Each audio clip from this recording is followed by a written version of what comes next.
round one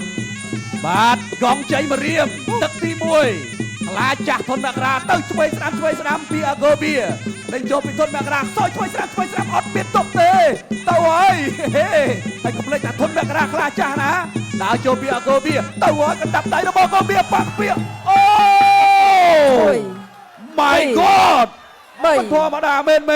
4ទៅហើយ5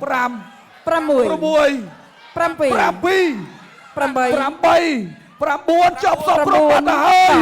អូយ៉ាងម៉េចទៅហើយដោយការរំពឹងទុកមែនអាហ្គូបៀថេរវេលាត្រឹមតែ30វិនាទី Saya kawat Hompel 65 kilo saya kawat Amrin pan support apanya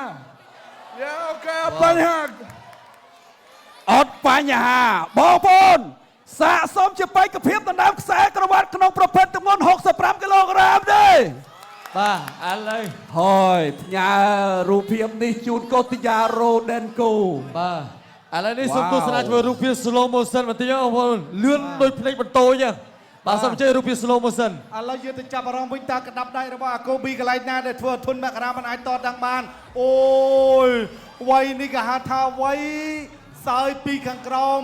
មកដៃនេះគឺពេញស្អាតមែនទែនកណ្ដាប់ដៃដែលពេញកម្លាំងបបរបស់អាកូប៊ីដែលធ្វើឲ្យធនមករាមិនអាចក្រោកឡើងបានទេ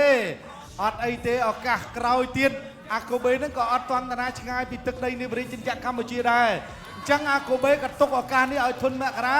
មិនអស់ចិត្តអាចសងសឹកបានហើយយើងខ្ញុំទទួលស្វាគមន៍កីឡាករទាំងពីរឲ្យទូទាត់គ្នានៅពេលក្រោយបន្តទៀតកណ្ដាប់ដៃខាងស្ដាំរបស់អាកូប៊ីមិនធម្មតាវាក៏ប្រហែលជាអាចคล้ายជាកីឡាករដែលផ្ដាច់គូប្រកួតលឿនជាងគេពេលវេលាប្រហែលបាញ់ក្រុមការងារ30វិនាទី30វិនាទី Wow KO of the week